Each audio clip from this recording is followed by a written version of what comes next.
Alright, আসসালামু আলাইকুম everyone. আমাদের নতুন একটা ফেসবুক লাইভে আপনাদের সবাইকে স্বাগতম। আজকে আমরা বেশ মজার এবং ইন্টারেস্টিং একটা টপিক নিয়ে আলোচনা করব, the journey of learning web development.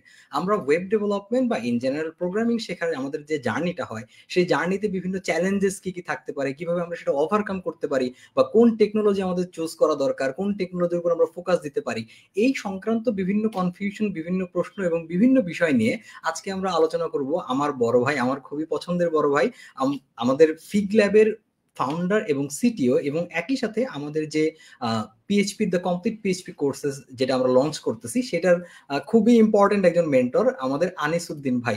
ভাই আসসালামু আলাইকুম। ওয়ালাইকুম আসসালাম ওয়া রাহমাতুল্লাহ। ভালো আছেন? ভাই আলহামদুলিল্লাহ, আপনি কেমন আছেন? আলহামদুলিল্লাহ, আমিও ভালো আছি। ভাই আমাদের মানে ফাইনালি একটা লাইভের সুযোগ হলো আজকে। তো আমি অডিয়েন্সের পক্ষ থেকে অনেকগুলো প্রশ্ন ভাবতেছি আপনার কাছে করব, যে কনফিউশন গুলো আমাদের থাকে সেগুলো হোপফুলি আজকে আমরা ক্লিয়ার করে নেওয়ার চেষ্টা করব আর কি। জি, আমিও চেষ্টা করবো ইনশাআল্লাহ। ইনশাল্লাহ ভাই। ভাই একদম স্টার্ট থেকে আমরা যদি শুরু করতে চাই, ধরেন ওয়েব ডেভেলপমেন্টের যে জার্নিটা আপনি যদি একটু চিন্তা করে দেখেন, আপনি যে সময় থেকে শিখছিলেন, যে সময় থেকে আপনি শেখা শুরু করছেন, কাজ করতেছেন, ওই সময়কার প্রেক্ষাপট আর বর্তমান প্রেক্ষাপট কিন্তু ভাই আসলে অনেক আলাদা। এখন সব আলাদা এই অর্থে যে লার্নিং জার্নিটা, প্রসেসটা, রিসোর্সেস গুলা, এগুলো আসলে অনেক বেশি আলাদা। তো ইন জেনারেল একদম খুবই সিম্পল একটা প্রশ্ন দিয়ে শুরু করতে চাইতেছি, যে এখনো বর্তমান সময়ে একদম স্ক্র্যাচ থেকে ওয়েব ডেভেলপমেন্টকে অ্যাজ এ ক্যারিয়ার হিসেবে চুজ করাটা কি কোনো ওয়াইজ ডিসিশন কিনা, বা আপনার কি মনে হয় যে ওয়েব ডেভেলপমেন্ট চুজ না করে আরো তো টেকের অনেক ফিল্ড আছে, সেই দিকে এক্সপ্লোর করা উচিত, নাকি ওয়েব ডেভেলপমেন্টের আলটিমেট ডিমান্ড এখনো আছে এবং ইন ফিউচার এটা ভ্যালিড? আচ্ছা, খুব ইন্টারেস্টিং বিষয়। আমি প্রথমে আপনার আগের যে ডেসক্রিপশনটা ওইখান থেকে একটু শুরু করতে যাচ্ছি। সেটা হলো, আপনি বলছেন যে লার্নিং রিসোর্স বা এগুলোর ব্যাপারে আমাদের সময় আর এখনকার সময়ের যে ডিফারেন্স আসলে অনেকগুলো। তবে যদি আমরা মূল চেঞ্জটা দেখি, দুইটা জায়গায় মূল চেঞ্জ। একটা হলো, আমাদের সময় ছিল রিসোর্সের স্বল্পতা, রিসোর্স বলতেই কিছু ছিল না। সো আমাদের সময় জার্নিটা ছিল অনেক কঠিন, এই কারণে যে রিসোর্স নেই। আর এখনকার সময়ে এসে জার্নিটা হয়ে গেছে কঠিন, কারণ এখন এত বেশি রিসোর্স যে আপনি আসলে কোনটা ফলো করবেন, কোনটা রাখবেন। বাজারে অনেক কোর্স, অনেক ইউটিউব ভিডিও, ভিমিওতে মানে অসংখ্য কোর্স, মানে রিসোর্সের অভাব নাই। ব্লগ বলেন, ফোরাম, ডকুমেন্টেশন, সবকিছু এখানে অ্যাভেলেবল। এখনকার সময়ে এসে চ্যালেঞ্জটা হয়ে গেছে এই যে রিসোর্সের সমুদ্র, এখান থেকে আসলে কোনটা আমার জন্য রাইট, কোনটা আমার ক্যারিয়ার গোলের সাথে অ্যালাইন্ড, এটাকে চুজ করা এবং এটা ঠিকমতো ফলো করা, এটা একটা হয়ে গেছে বড় চ্যালেঞ্জ। আর এখনকার যারা লার্নার, আমি তাদের মধ্যে বেসিক যে চ্যালেঞ্জটা দেখি সেটা হচ্ছে, তারা একটা রিসোর্স বা একটা কোর্স কমপ্লিট করে ক্যারিয়ারের দিকে আগাবে, সেটার চাইতেও তারা জাম্প করে বেশি।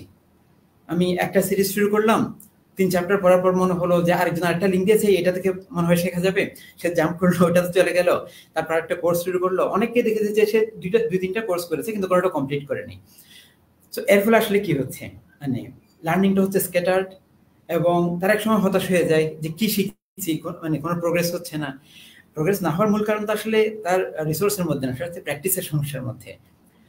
আচ্ছা, আর তাহলে আপনার জি জি জি জি জি হ্যাঁ, আপনার ওই কোয়েশ্চেনটার মধ্যে আপনি বলছেন যে এখন আসলে ওয়েব ডেভেলপমেন্টকে ক্যারিয়ার পাথ হিসেবে নেওয়া বা ক্যারিয়ার টার্গেট হিসেবে নেওয়া এখন ওয়াইজ ডিসিশন কিনা। এখানে আমি আসলে বলবো সবার জন্য ওয়াইজ ডিসিশন না, তবে অনেকের জন্য ওয়াইজ ডিসিশন হতে পারে। কার জন্য? প্রোগ্রামিং একটা বিশেষ ধরনের স্কিল। হ্যাঁ, এইটা স্কিলের সাথে সাথে এটা একটা পার্সোনাল ট্রেটেরও কানেকশন আছে। মানে একজন মানুষ যদি সে প্রবলেম সলভার না হয়, সে যদি প্রবলেম সলভ করতে মজা না পায়, সে যদি চ্যালেঞ্জের পিছনে ঘন্টার পর ঘন্টা সময় দিয়ে দিয়ে সেটাকে চেষ্টা করতেই থাকবে, এটা যদি তার ট্রেটের মধ্যে না থাকে, আসলে আমি ওয়েব ডেভেলপমেন্ট আলাদাভাবে বলছি না, প্রোগ্রামিং আসলে তার জন্য সুইট করবে না। ঠিক আছে? সো যার আসলে এই প্রবলেম সলভিং এর নেশাটা যার আছে, এবং একটা প্রবলেমকে ছোট ছোট স্টেপে ভেঙে সলভ করার এই প্রসেসটা যে এনজয় করে, তার জন্য প্রোগ্রামিং। এবং যার জন্য প্রোগ্রামিং, সে প্রোগ্রামিং এর অনেকগুলো সেক্টরের মধ্যে ওয়েব ডেভেলপমেন্টকেও চুজ করতে পারে। এখন কারা ওয়েব ডেভেলপমেন্টকে চুজ করবে?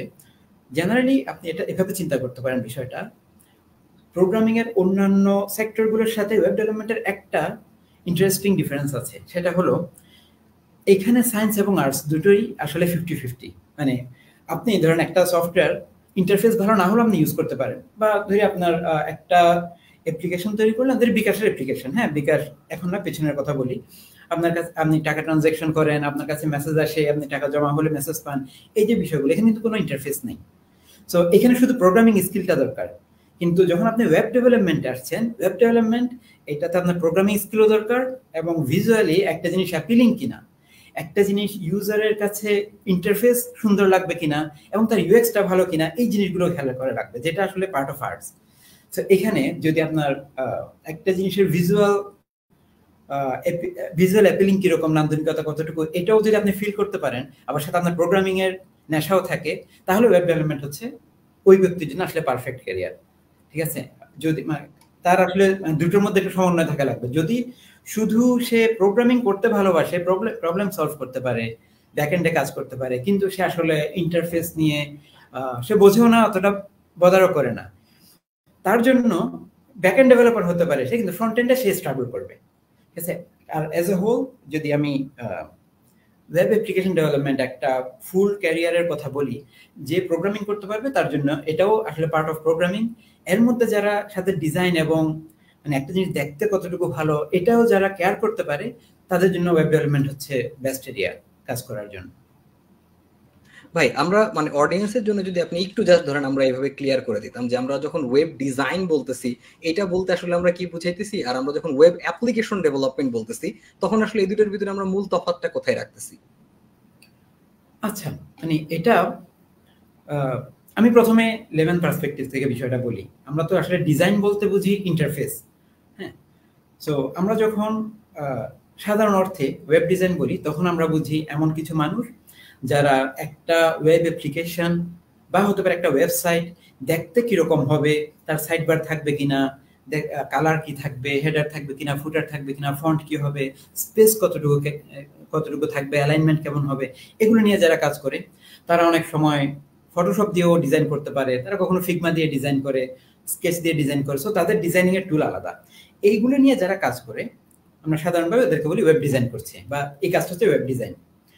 আবার এখন ধরি ইন্টারফেসটা তৈরি করা হয়ে গেল বা প্ল্যান করা হয়ে গেল, এখন এটাকে প্রোগ্রামিং করে কোড লিখে এটাকে একটা সত্যি সত্যি ওয়েবসাইটে কনভার্ট করা, একটা ডাইনামিক ওয়েবসাইট ডেভেলপ করা বেসড অন ওই ডিজাইন, এটা হচ্ছে ওয়েব ডেভেলপমেন্ট।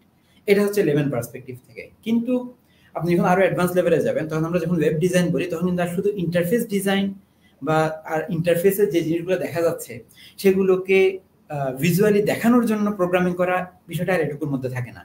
তখন এটার পেছনে কি কি টেকনোলজি কাজ করবে, অন্যান্য সার্ভিসের সাথে সে কিভাবে কমিউনিকেট করবে, সে কিভাবে ইউজারের সাথে ইন্টারেক্ট করবে, অনেকগুলো বিষয় চলে আসে।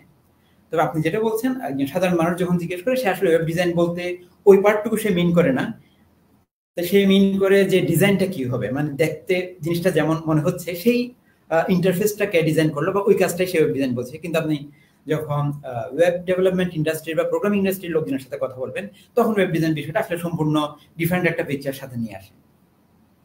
রাইট ভাই, মানে এটাই আমি একটু মানে অডিয়েন্সদের আসলে ক্লিয়ার করে দিতে চাইলাম আপনার মাধ্যমে আর কি। ভাই এখন আরেকটা যে ব্যাপার, আমরা ধরেন রিসোর্সেস নিয়েও কিন্তু অনেক কথা বললাম, তো ধরেন কেউ ফাইনালি ডিসাইড করলো যে না প্রোগ্রামিং আসলে আমার জন্য suitable, web development, problem solving এগুলো আসলে আমার জন্য সুইটেবল।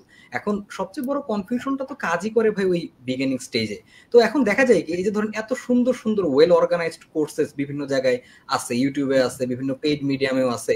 এখন তারা যে জায়গাটাতে নেক্সট কনফিউশনে পড়ে যে ভাই একজন বলতেছে যে জাভাস্ক্রিপ্ট শিখলে আমার সব হয়ে যাবে, আমার ফ্রন্ট এন্ড ব্যাক এন্ড সব হয়ে যাবে, আরেকজন বলতেছে যে না ভাই তুমি জাভাস্ক্রিপ্ট তো ঠিক আছে, তুমি আসো তুমি এই পিএইচপি শেখো, পিএইচপি অনেক পুরাতন, পিএইচপি এস্টাবলিশ রোবাস্ট, তুমি পিএইচপি শেখো। আবার ধরেন কেউ বলতেছে না তুমি পাইথন জাঙ্গো এক্সপ্লোর করতে পারো। মানে সে তার অ্যাকচুয়াল কোর প্রোগ্রামিং শেখার জার্নি শুরুর আগেই বিশাল কনফিউশন হয়ে যেতেছে, হতাশায় পড়ে যেতেছে, এবং সে একটা ধরনের ওই যে আপনি যেটা বললেন যে একটু শুরু করে ছেড়ে দিতেছে। কেন? কারণ সে দেখতেছে অন্য একটা স্ট্যাকে কেউ হয়তো বেশি সাকসেসফুল হইতেছে, সে হয়তো সেই প্যাশনটা এখানে ধরে রাখতে পারতেছে না। তার মানে ভাই এই যে তার যে শুরুর আগেই ক্যারিয়ার শেষ হয়ে যেতেছে কনফিউশনে, কোন টেকনোলজি শিখবে এই কনফিউশনে, এবং এত ভালো রিসোর্সের প্রেসারে, এই জায়গাটাতে তার আসলে করণীয় কি হইতে পারে ভাই এটা থেকে সার্ভাইভ করার জন্য? ভাই এখানে আসলে আপনি যদি মানে আমি যদি জেনারেল প্রোগ্রামিং এর কথা বাদ দিয়ে এখন শুধু ওয়েব অ্যাপ্লিকেশন ডেভেলপমেন্টের কথাও বলি, আপনি দেখবেন মূল কনসেপ্টগুলো কিন্তু সিমিলার।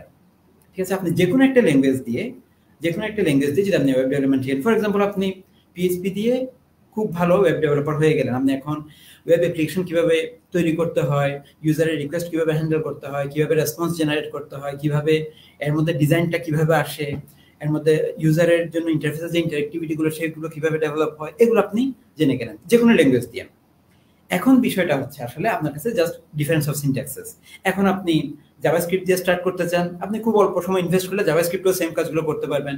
আপনি পাইথন জ্যাঙ্গো দিয়ে কাজ করতে চান বা রেলস দিয়ে কাজ করতে চান, আপনার কাছে আপনি আসলে কনসেপ্টগুলো জানেন, সেই কনসেপ্টকে আপনি অন্য একটা ল্যাঙ্গুয়েজে ট্রান্সলেট করবেন, এটা খুব অল্প এফোর্টের ব্যাপার। বিষয়টা হলো আপনি যে কোনো ল্যাঙ্গুয়েজ দিয়ে শুরু করেন কিন্তু বা শেষ করেন, একটা জায়গা পর্যন্ত আগে পৌঁছান। এটা আপনি যদি হয় মার্ন স্ট্যাক দিয়ে শুরু করেছেন, তাহলে মার্ন স্ট্যাক দিয়ে আপনি একটা dynamic web application end to end complete করার পর্যন্ত আপনি এই জার্নিটা কমপ্লিট করেন। বা আপনি পিএইচপি দিয়ে শুরু করেছেন, ল্যাম্প স্ট্যাক দিয়ে শুরু করেছেন, পিএইচপি মাইস্কুয়েল দিয়ে করছেন, ঠিক আছে, আপনি এটা দিয়েই আপনি একটা জার্নি কমপ্লিট করেন, একটা কোর্স কমপ্লিট করেন, এন্ড টু এন্ড ফলো করেন, এবং শুধু বসে বসে ভিডিও দেখে না, শুধু বসে বসে ব্লগ করা না, প্র্যাকটিস করেন, ছোট ছোট অ্যাপ্লিকেশন তৈরি করেন, ছোট ছোট অ্যাপ্লিকেশন করতে গিয়ে ফেল করেন, ফোরামে বড় ভাইদের কাছে নক করেন যে ভাই আমি এটা করতে চাচ্ছি, এটা হচ্ছে না, কিভাবে হবে। আপনি এভাবে করতে করতে নিজে নিজে একটা অ্যাপ্লিকেশন কমপ্লিট যখন করতে পারবেন, তখন আপনি আসলে একটা স্টেজে পৌঁছেছেন। তখন কোনটা ভালো হবে, কোনটাতে যাব, এগুলো নিয়ে অত কনফিউশন আর হবে না। আপনি দেখবেন আপনি যেটাতেই যান, মার্কেট অলমোস্ট সবগুলোরই আছে। হয়তো হ্যাঁ, এটা হতে পারে যে ইউরোপের দিকে কোনো একটা নির্দিষ্ট স্টেকের মার্কেট ভালো, এশিয়ার দিকে আরেকটা স্টেকের মার্কেট ভালো, ইউএসএ তার একটা স্টেকের মার্কেট ভালো, এটা হতে পারে। কিন্তু মূল প্রোগ্রামিংটা, ওয়েব ডেভেলপমেন্টের যে কনসেপ্টগুলো, সেগুলো কিন্তু সব জায়গাতে সিমিলার। সো আপনি কোনটা দিয়ে কমপ্লিট করবো এই কনফিউশন না থেকে, যেটা দিয়ে আপনার সুবিধা হয়, যে যেটা দিয়ে আপনি কমপ্লিট করার এই পাথের মধ্যে আপনি মেন্টর পাবেন, আপনার পরিচিত বড় ভাই আছে যে এই নির্দিষ্ট টেকনোলজিতে কাজ করে, আপনার আপনি ফোরাম চিনেন এই নির্দিষ্ট টেকনোলজি নিয়ে যারা কথাবার্তা বলেন। অর্থাৎ আপনি যেটা দিয়ে কমপ্লিট করার জন্য প্রয়োজনীয় রিসোর্স পাবেন, সেটা দিয়ে আগে কমপ্লিট করেন। একটা দিয়ে ভালোভাবে কমপ্লিট করলে অন্যগুলো আপনার জন্য আসলে ইজি হয়ে যাবে, তখন এই কনফিউশনটা থাকবে না। রাইট ভাই, মানে আমরা এটাই আমরা সবসময় বোঝানোর চেষ্টা করি যে আসলে এতগুলা টেকনোলজি, এগুলো আমাদের কিন্তু কনফিউজড করার জন্য তৈরি হয় নাই, আমাদের হেল্প করার জন্যই তৈরি হয়েছে। সো আমাদের হ্যাঁ, আমাদের কাছে অনেক অপশন আছে। এটা বরঞ্চ আমি মনে করি এক ধরনের আশীর্বাদ, এটা ভীতি না, এটা একটা ভালো দিক। যে আপনার সবার তো সবকিছু নাও ভালো লাগতে পারে, সব সিনট্যাক্স পছন্দ নাও হইতে পারে, ফেভারিট ল্যাঙ্গুয়েজ সবারই থাকে। ভাই এখন কেউ যদি ধরেন ফাইনালি চুজ করে যে না ঠিক আছে আমি আসলে পিএইচপিতেই সময়টা ইনভেস্ট করতে চাই, সে পিএইচপিতে যদি তার সময়টা ইনভেস্ট করতে চায়, তার জন্য আসলে আইডিয়াল পাথটা কি হওয়া উচিত? মানে সে ইনিশিয়ালি কি মানে কোন প্রসেসে যদি সে আগায়, সে নিজেকে একটা স্টেজে আসলে দাঁড় করাইতে পারবে? পিএইচপি শেখার জার্নিটা আসলে কেমন হতে পারে? ওকে, আসলে পিএইচপি যে শিখতে যাচ্ছে তার উদ্দেশ্য কি? উদ্দেশ্য হচ্ছে সে ওয়েব অ্যাপ্লিকেশন তৈরি করবে। এখন আমরা যদি ওয়েব অ্যাপ্লিকেশনটা সামনে থেকে দেখি, আমরা যখন একটা ব্রাউজারে একটা ওয়েব অ্যাপ্লিকেশন লোড করি, আসলে কি লোড হয়? সেখানে কিন্তু প্রথমেই লোড হয় এইচটিএমএল, সেই এইচটিএমএলটাকে বিউটিফাই করে সিএসএস। সো যে পিএইচপি দিয়ে কাজ করতে যাবে ওয়েব অ্যাপ্লিকেশন, যদি তার টার্গেট এরিয়া হয়, আমার মনে হয় তার প্রথমেই এইচটিএমএল সিএসএস শেখা দরকার। এইচটিএমএল সিএসএস শিখলে, এবং একটা বেসিক লেভেলের জাভাস্ক্রিপ্ট, আমি বলছি সবাইকে জাভাস্ক্রিপ্টে এক্সপার্ট হয়ে যেতে হবে, কিন্তু বেসিক জাভাস্ক্রিপ্টটা বোঝা দরকার। এটা হচ্ছে তার বেস, যেটা দিয়ে সে স্ট্যাটিক ওয়েবসাইট অন্তত বানাতে পারবে। এখনো কিন্তু সে ডাইনামিকে ঢুকেনি। এখন এটা আছে আমরা এখনো শুধু ওয়েবসাইট লেভেলে। এখন ওয়েবসাইট থেকে যখন সে ওয়েব অ্যাপ্লিকেশনের দিকে যাওয়া শুরু করবে, তখন তার একটা ডাইনামিক ল্যাঙ্গুয়েজ দরকার হবে, একটা প্রোগ্রামিং ল্যাঙ্গুয়েজ, যে ল্যাঙ্গুয়েজটা আসলে প্রোগ্রামিং এর মাধ্যমে তার এইচটিএমএলটা তৈরি করবে। প্রথমে সেই এইচটিএমএলটা হাতে লিখেছিল, হেডারে এটা থাকবে, বডিতে এটা থাকবে, এখানে এই মেনু থাকবে, যা যা করা সবকিছু সে হাতে করেছিল। সেকেন্ড স্টেপে হচ্ছে তার এই ওয়েবসাইটটা সে আর হাতে লিখবে না, আর একটা প্রোগ্রামিং ল্যাঙ্গুয়েজ তার জন্য এই সাইটটা লিখে দিবে। এই সাইটটা একটা প্রোগ্রামিং ল্যাঙ্গুয়েজ লিখে দেওয়ার সুবিধাটা কি? সুবিধা হচ্ছে এখন সাইটটা আসলে ডাইনামিক হয়ে যাচ্ছে।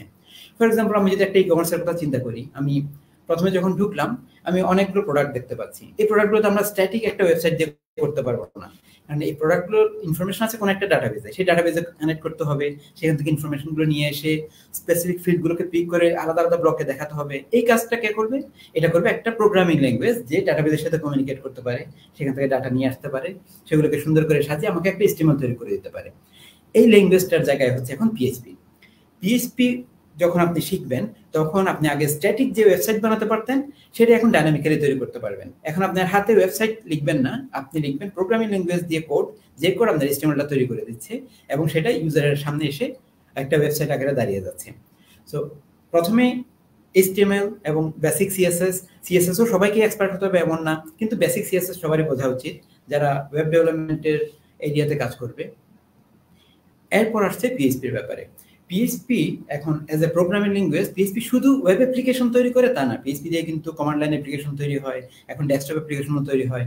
সো পিএইচপির স্কোপ অনেক বড়। কিন্তু আমরা যদি শুধু ওয়েব অ্যাপ্লিকেশন এরিয়া চিন্তা করি, এখানেও আসলে একজন বিগিনারের শুরু থেকে একটা অ্যাডভান্স লেভেলের ওয়েবসাইট নিজে নিজে তৈরি করতে পারা, এটার সিকিউরিটি মেনটেন করা এবং এটার স্কেলেবিলিটি মেনটেন করে সবকিছু জানার জন্য তার অ্যাটলিস্ট এখানে 3 থেকে 6 মাস সময়, আসলে আমি 3 বলছি, এটা বিগিনিং এর টাইম, অ্যাটলিস্ট তার 6 মাস সময় ইনভেস্ট করা দরকার শেখার জন্য এবং প্র্যাকটিসের জন্য। এটুকু যখন হয়ে যাবে, যখন সে মনে করবে যে হ্যাঁ এখন আমি পিএইচপি দিয়ে একটা ওয়েব অ্যাপ্লিকেশন তৈরি করতে পারি, এরপর তার প্রয়োজন সে যেটাকে মনে করছে আমি পারি সেটাকে ভ্যালিডেট করা এবং সেটাকে ফাইন টিউন করা। এটা ফাইন টিউন করার উপায় কি? অনেকগুলো উপায়ের মধ্যে একটা সহজ উপায় হচ্ছে কোথাও পেইড হোক আনপেইড হোক ইন্টার্নশিপে জয়েন করা। কোনো কোম্পানিতে যেখানে আসলে রিয়েল লাইফ অ্যাপ্লিকেশন তৈরি হচ্ছে, যারা মানুষের রিয়েল প্রবলেম সলভ করার জন্য অ্যাপ্লিকেশন তৈরি করছে, ও ধরনের একটা টিমের সাথে জয়েন করে তাদের সাথে থেকে কাজ করতে থাকা। তাহলে সে আসলে বুঝতে পারবে যে আমরা বাসায় বসে নিজে নিজে অ্যাপ্লিকেশন করা আর মানুষের রিয়েল প্রবলেম সলভ করার মধ্যে যে গ্যাপটা, এটা তার আস্তে আস্তে কমে আসবে। এটা যখন কমে আসবে তখন সে আসলে ধীরে ধীরে ওই যে বিগিনার ওয়েব ডেভেলপার থেকে প্রফেশনাল ওয়েব ডেভেলপার দিকে মুভ করবে। সো যদি কেউ 3 মাস ইন্টার্নশিপ করে, তখন সে নিজেই বুঝতে পারবে যে আমি এখন আসলে প্রফেশনাল একজন ওয়েব ডেভেলপার হয়েছি কিনা। এটা তার ওই অ্যাসেসমেন্টটা তখন সে নিজে নিজেও করতে পারবে। এবং এই ওয়েব অ্যাপ্লিকেশন তৈরি করার মধ্যে কিন্তু আরো স্পেশালাইজেশন আছে। সো এই স্পেশালাইজেশনগুলোর মধ্যে সে কোন পাথটা বেছে নেবে, কোনটা তার জন্য অ্যাপ্রোপ্রিয়েট হবে, এগুলো তখন সে নিজে নিজে ডিসাইড করতে পারবে। তার বড় ভাইদের সাথে, সিনিয়রদের সাথে আলোচনা করে সে সিদ্ধান্ত নিতে পারবে। কিন্তু প্রথমে তাকে ধরে রাখতে হবে আমার এই 6 থেকে 9 মাস একটা সময় আমার প্র্যাকটিসের জন্য এবং ইন্টার্নশিপের জন্য আমি রেখে দেবো। আর যদি ওইভাবে কেউ চিন্তা করে যে আজকে থেকে আমি পিএইচপি শেখা শুরু করব, কালকে থেকে ফ্রিল্যান্সিং শুরু করব, এটা হলে আসলে সে ফ্রাস্ট্রেট হয়ে যাবে এবং তাকে সে আসলে মাঝপথে ছেড়ে দিবে। সে তখন 1 মাস পর মনে হয় পিএইচপি দিয়ে হবে না, আমি রেস দিয়ে ট্রাই করি। সে আবার ওই যে ট্র্যাক সুইচ করবে, আবার ওটাও 2 মাস পর আবার অন্যদিকে সুইচ করবে। রাইট ভাই, মানে পুরান লুপে এসে পড়ে যাবে আর কি, পুরো জিনিসটার ভিতরে পড়ে যাবে।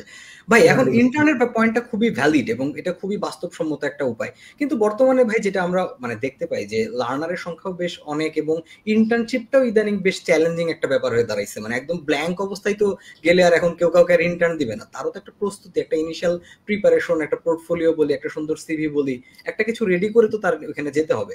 সো একটা ইন্টার্নশিপ স্টেজ পর্যন্ত যাওয়ার জন্য সে যদি ওইটাতেই ফোকাস করতে যায় যে না আমি আসলে একটা ইন্টার্নশিপ ম্যানেজ করতে চাই, পেইড হোক আর আনপেইড হোক, তার প্রসেস গুলো আসলে কি হওয়া উচিত? সে শুরু থেকেই কিভাবে নিজেকে সাজায় রেডি করতে পারে যাতে সে খুব স্বল্পতম সময়ে একটা ইন্টার্নশিপ ম্যানেজ করতে পারে? আচ্ছা, এখানে আসলে 2টা স্ট্র্যাটেজি আমার কাছে মনে হয় খুব ইফেক্টিভ। 3টা। একটা হলো রেগুলার ব্লগ লেখা। এটা ইন্টার্নশিপ ম্যানেজ করার জন্য কোনো একদিন ইন্টার্নের, আমরা যখন ইন্টার্নদেরকে নেই, আমরা যদি দেখি তার একটা গিটহাব প্রোফাইল আছে, তার একটা ব্লগ আছে, ব্লগে সে রেগুলার পোস্ট দেয়, তাহলে আমরা অন্যদের থেকে তাকে সব র্যাঙ্কিংয়ে আসলে এগিয়ে রাখি। এতে করে বোঝা যায় তার আসলে কন্ট্রিবিউশন আছে সোসাইটির জন্য, কমিউনিটির জন্য। একটা বিষয় হলো লেখা, সে যেটা শিখছে, নিজে যে প্রবলেমগুলো সলভ করছে সেগুলো ইলাবোরেট করে পোস্ট লেখা। 2 নম্বর হচ্ছে এক্সাম্পল অ্যাপ্লিকেশন নিজে নিজে তৈরি করা। সবগুলোই যে আমি শুধু ই কমার্সই তৈরি করব, সবাই ই কমার্স তৈরি করবে, সবাই টু ডু লিস্ট তৈরি করবে, এমন না। আপনি চলতে ফিরতে যে প্রবলেমগুলো দেখেন, যে সমস্যাগুলো দেখে আপনার মনে হয় যে এটা তো একটা ওয়েব অ্যাপ্লিকেশন দিয়ে সলভ করা সম্ভব, আপনি যে প্রবলেমগুলো আইডেন্টিফাই করতে পারেন, একজন মানুষের পার্সোনাল লাইফের প্রবলেম হতে পারে, তার অফিসের প্রবলেম হতে পারে, বা জেনারেলি মানুষ যখন একজন আরেকজনের সাথে কমিউনিকেট করে এখানকার প্রবলেম হতে পারে, যে প্রবলেম আপনি আইডেন্টিফাই করতে পারেন সেটার সলিউশন আপনি ওয়েব অ্যাপ্লিকেশন দিয়ে চিন্তা করতে পারেন। সলিউশন পারফেক্ট হওয়ার দরকার নেই, আপনি সেই সলিউশনটা আপনি যে ল্যাঙ্গুয়েজে এক্সপার্ট বা যে ল্যাঙ্গুয়েজে আপনার কনফিডেন্স আছে সেটা দিয়ে তৈরি করতে থাকেন এবং এটা ওপেন সোর্স রাখেন। এটা যখন আপনি ওপেন সোর্স রাখবেন, এটা এমন নাও হতে পারে যে এটা হাজার হাজার মানুষ ইউজ করছে এবং অনেকের প্রবলেম সলভ হয়ে গেছে, কিন্তু অ্যাটলিস্ট আপনি যে এটা ট্রাই করেছেন সেটা যারা ইন্টার্নশিপের জন্য ক্যান্ডিডেট যখন বাছাই করবে, তারা যদি দেখে আপনার কিছু ইউনিক প্রবলেম সলভ করার চেষ্টা ছিল, সেটা অনেক ভ্যালু অ্যাড করবে। এবং এটা তো বললাম নতুন আইডিয়ার কথা, এক্সিস্টিং আইডিয়াও আপনি রিপিট করতে পারেন। দুনিয়ার সব আইডিয়া কিন্তু নতুন না। আপনি যদি চিন্তা করেন ওপেন সোর্স এলএমএস কতগুলো আছে, আপনি দেখবেন অ্যারাউন্ড থাউজেন্ডস অফ এলএমএস আছে। আর ওপেন সোর্স সিএমএস কতগুলো আছে, হাজার হাজার সিএমএস আছে। তো একটা সিএমএস থাকলেই তো হতো, এতগুলো সিএমএস দরকার কি? বিষয় হচ্ছে সবার জন্য একই ডিজাইন, একই ফ্লো, সবার রুচিতে একই রকম হয় না। মানুষের চিন্তা করার প্যাটার্ন আলাদা, মানুষ কিভাবে একটা জিনিসের সলিউশন চায় সেটা আলাদা।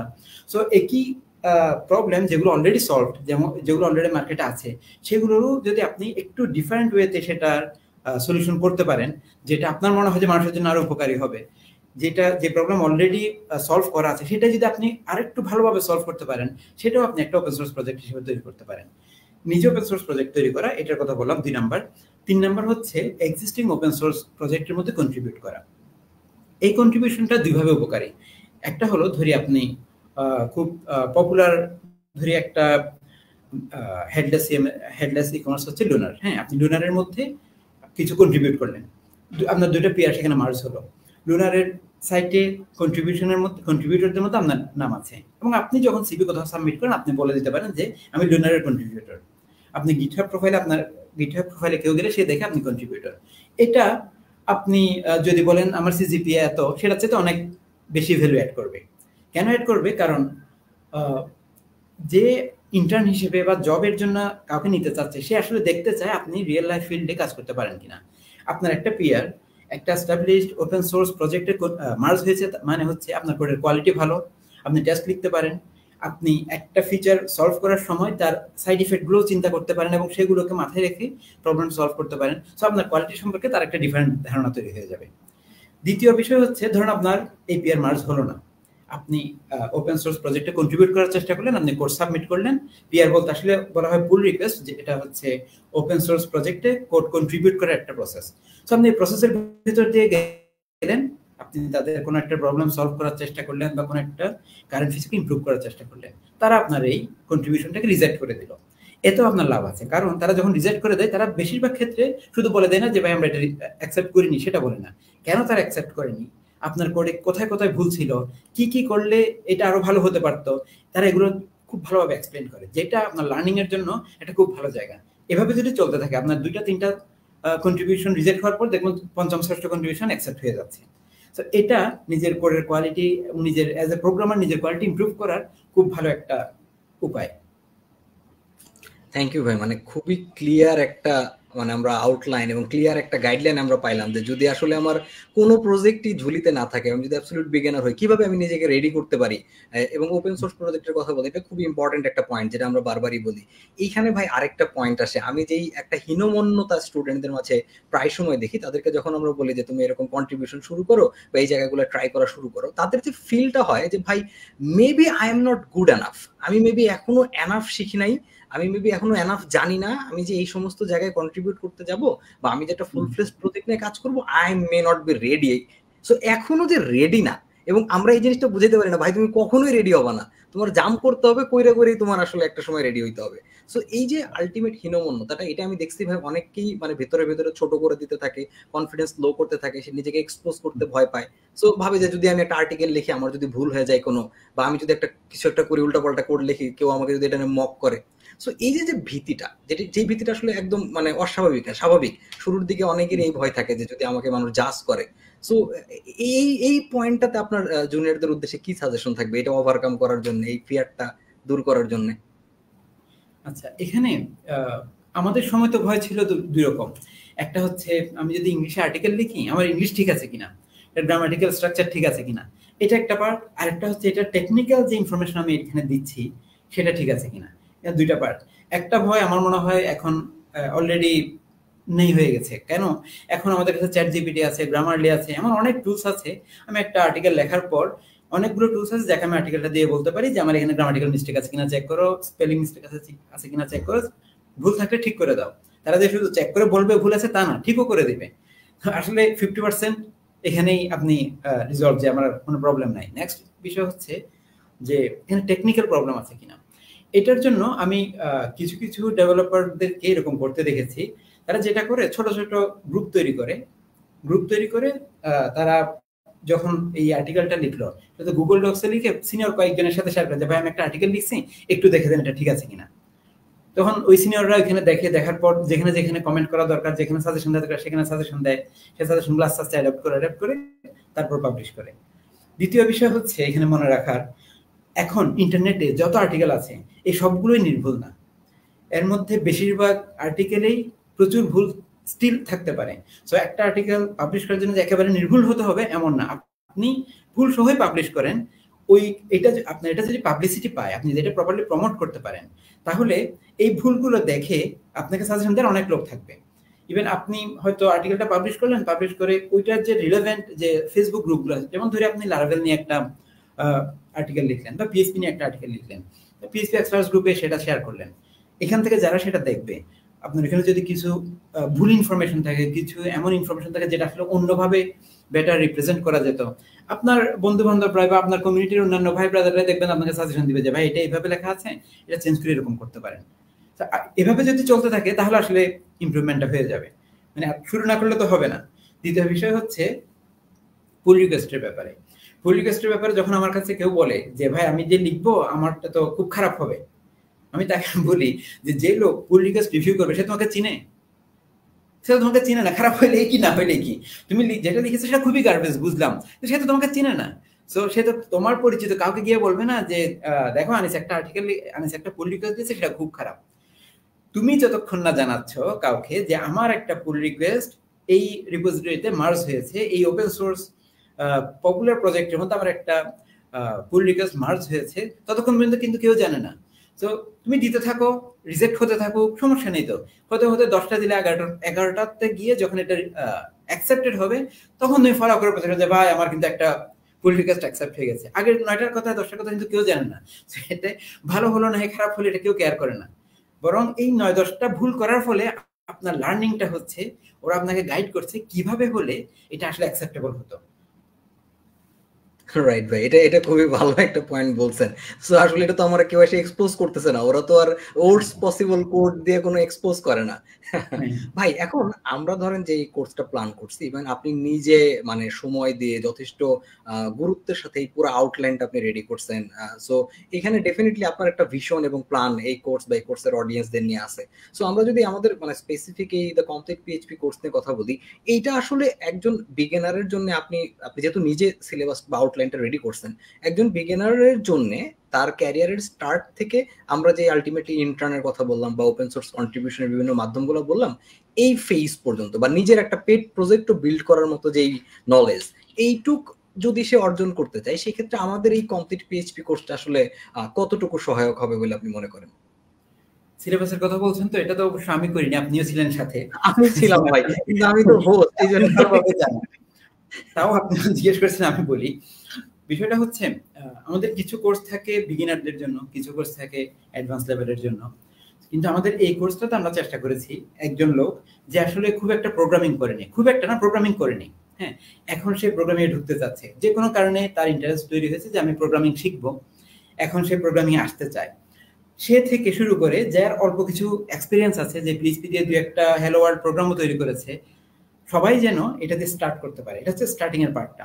আমাদের এই কোর্সের টাইমটা একটু লম্বা, কারণ আসলে সেতু ভাই যেভাবে জিজ্ঞেস করলেন যে একটা নিজের পেট প্রজেক্ট যদি করতে হয়, তার মানে আমাকে জানতে হবে কিভাবে আমি এখানে ডাটাবেজের সাথে কমিউনিকেট করব, কিভাবে ক্যাশ ইউজ করব, রেডিস ইউজ করব, কিভাবে আমি অবজেক্ট ওরিয়েন্টেড প্রোগ্রামিং প্রোগ্রামের বেনিফিটগুলো আমি কিভাবে নিব, একটা প্রজেক্ট যখন বড় হয়ে যাবে সেই বড় প্রজেক্টগুলো কিভাবে আমি বিভিন্ন মডিউলে ভাগ করে মেনটেন করব, কিভাবে আমি আমার কোডগুলো কোথায় রাখবো, কিভাবে রাখবো, অন্য টিম মেম্বারদের সাথে নিতে হলে কিভাবে অনেক ডেভেলপার একসাথে কাজ করার মতো একটা এনভায়রনমেন্ট সেট আপ করবো, এখান থেকে শুরু করে আপনি যখন প্রজেক্টটা রেডি করে ফেলেছেন, এখন আমি যখন সেটা ডেপ্লয় করার সময় চলে এসেছে, এটা আমি কিভাবে ডেপ্লয় করবো, ডেপ্লয় করার পর সেই সার্ভারে ডাটাবেস কিভাবে থাকবে, আমার অ্যাপ্লিকেশন কোথায় থাকবে, কিভাবে কমিউনিকেশন হবে, এই পুরো লার্নিং পুরো জার্নিটাই আমরা আমাদের এই কোর্সের মধ্যে আনার চেষ্টা করেছি।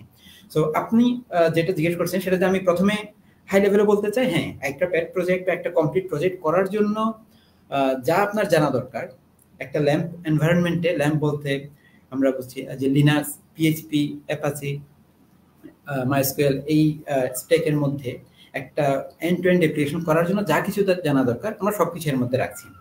কিন্তু এখানে একটা বিষয় আছে, বিষয়টা হচ্ছে কেউ যদি আমাদের এই কোর্সটা কমপ্লিট করে, সেই কোর্সটা কমপ্লিট করার পর আসলে কিছুই করতে পারবে না যদি না সে কোর্সে দেওয়া গাইডলাইন অনুযায়ী প্র্যাকটিস করে।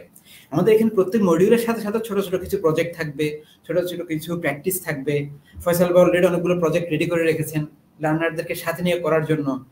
এই প্রজেক্ট প্রত্যেক কোর্স মানে প্রত্যেক ক্লাস কমপ্লিট করার পর যদি সে বাসায় গিয়ে সেটা একবার প্র্যাকটিস করে, ওই সেম যে জিনিসটা আমরা শিখিয়ে দিলাম, যে ধরি একটা ক্লাসে শেখানো হলো কিভাবে মাইস্কুলের সাথে কানেক্ট করে ডাটা নিয়ে এসে সেটা ডাটা টেবলে দেখাতে হয়, এটা সে শিখে বাসায় চলে গেল, পরের ক্লাসে এসে আবার জয়েন করলো, এরকম না। সেটা সে বাসায় গিয়ে আরেকটা নিজে নিজে ছোট আরেকটা টেবিল তৈরি করবে, আবার নিজে নিজে কানেক্ট করার চেষ্টা করবে, ডাটাগুলো নিয়ে আসার চেষ্টা করবে, অন্যভাবে আনার চেষ্টা করবে, যে সলিউশন তাকে দেখানো হয়েছে সেটাকে ডিফারেন্টলি করার চেষ্টা করবে, ওই নলেজের উপর বেস করে নিজে ছোট একটা প্রবলেমের সলিউশন করার চেষ্টা করবে। এইভাবে যদি সে প্র্যাকটিস করতে থাকে, তাহলে আসলে এই জার্নিটা শেষ করার পর সে ইন্টার্নশিপের জন্য বলেন বা জুনিয়র ডেভেলপার হিসেবে বলেন, সে যে কোথাও জয়েন করতে না পারে, সে ইন্টারভিউ দেওয়ার জন্য অ্যাটলিস্ট রেডি হবে। এবং সেই ইন্টার্নশিপের জন্য আসলে বলা যায় যে পুরোপুরি রেডি হবে, কারণ তার আসলে অ্যাজ এ টপিক যে জিনিসগুলো জানা দরকার সেগুলো তার জানা হয়ে গেছে। যেটা বাকি আছে সেটা হচ্ছে প্র্যাকটিস করাটা। সেটা সেই কোর্সের ভেতরেও তার প্র্যাকটিস করতে হবে, এবং কোর্সের পরে যখন ইন্টার্নশিপে ঢুকবে বা জবে ঢুকবে তখন কিন্তু আসলে তার প্র্যাকটিস করতে হবে। কারণ আমরা যদিও বলছি বিগিনার টু এক্সপার্ট, এক্সপার্টিসটা শুধু লার্নিং দিয়ে হয় না। এক্সপার্টিস আসার জন্য, ম্যাচুরিটি আসার জন্য এখানে কিছু সময় ইনভেস্ট করতে হয়, প্র্যাকটিসের প্রয়োজন আছে, প্রবলেমে পড়তে হয়। মূল বিষয় হচ্ছে সে বিভিন্ন কিছু চেষ্টা করতে থাকবে, প্রবলেমে পড়বে, প্রবলেম সলিউশন করবে, এভাবে আসলে আসলে ধীরে ধীরে ধীরে ধীরে সে এক্সপার্ট হবে। আমরা তাকে ম্যাটেরিয়ালসগুলো দিয়ে দিব, টপিকগুলো ধরিয়ে দিব, টপিকগুলো দেখিয়ে দিব কিভাবে এটা অ্যাপ্লাই করতে হয়, এরপর সেটা নিয়ে প্র্যাকটিস করতে থাকা এবং সমস্যায় পড়তে থাকা, সমস্যায় পড়ে সেটা নিজে নিজে সলভ করে এক্সপার্ট হয়ে ওঠা, এটা আসলে তার এন্ডে থাকবে। রাইট ভাই, আপনি যে লার্নিং এর সাথে যে এক্সপিরিয়েন্সের কথা যেটা বললেন, মানে এটা নিয়ে আমরা যখন বিভিন্ন সময় কথা হয় স্টুডেন্টদের সাথে, তখন আমরা যে ব্যাপারটা বলি, ধরেন আপনি খুবই ব্রিলিয়ান্ট এবং খুবই ট্যালেন্টেড একজন লার্নার, আপনি সবার চাইতে খুব ভালো বোঝেন, সবকিছু ঠিক আছে, you are the best, but আপনি এখন যেটা চাইতেছেন যে 5 বছরের এক্সপিরিয়েন্স আপনি চাইতেছেন, এটা শর্টেস্ট পসিবল ওয়েতে পাওয়ার সুযোগ কি, কোনো ওয়ে আছে কিনা? 5 বছরের এক্সপিরিয়েন্স কোনো শর্টেস্ট ওয়েতে পাওয়ার সুযোগ আছে? নাই, আপনার 5 বছরই দিতে হবে। মানে এখানে ম্যাটার না যে আপনি কত ট্যালেন্টেড, আপনি কত জিনিয়াস। হ্যাঁ, হইতে পারে যে কারো হয়তো 5 বছরের লার্নিং আপনি 1 বছরে মানে আপনার মাথায় নিতে পারতেছেন, কিন্তু এক্সপিরিয়েন্সটার জন্য কিন্তু ওই টাইমটা আমার ইনভেস্ট করতেই হবে, মানে টাইমের কোনো বিকল্প নাই। বরং উল্টোটা হওয়ার সম্ভাবনা আছে। আপনি 5 বছরের এক্সপেরিয়েন্স নেওয়ার জন্য আপনাকে 7-8 বছরে কখনো ইনভেস্ট করতে হতে পারে। কখন? যখন আপনি একই জিনিস নিয়ে বছরের পর বছর ধরে কাজ করে যাচ্ছেন, নতুন কিছু শিখছেন না, নতুন কিছু প্র্যাকটিস করছেন না, কত টেকনোলজি প্রত্যেকদিন আসছে যাচ্ছে, কত কিছু নিয়ে আপনার সামনে কথা হচ্ছে। আপনি শুধু ধরি এক্সাম্পল হিসেবে বলছি, ধরি একজন ওয়ার্ডপ্রেস থিম ডেভেলপ করে, সে শুধু ওয়ার্ডপ্রেস থিমই করে যাচ্ছে, শুধু ওয়ার্ডপ্রেস থিম 10 বছর করে, 10 বছর পর কিন্তু তার এক্সপেরিয়েন্স, 10 বছর এক্সপেরিয়েন্স পিএইচপি ডেভেলপারের এক্সপেরিয়েন্স হবে না। হ্যাঁ, সব 10 বছরের এক্সপেরিয়েন্স ওয়ার্ডপ্রেস থিম ডেভেলপার হবে। তাই যদি সে 10 বছরের এক্সপেরিয়েন্স পিএইচপি ডেভেলপার হতে চায়, তার ওটার পাশাপাশি পিএইচপির আরো অন্যান্য যে এরিয়াগুলো আছে সেখানেও তার কিছু প্র্যাকটিস করা, লার্নিং করা, এটা তার দরকার। সো 5 বছরের এক্সপেরিয়েন্সের জন্য মিনিমাম 5 বছর লাগবে, কারো কারো বেশিও লাগতে পারে, রাইট ভাই।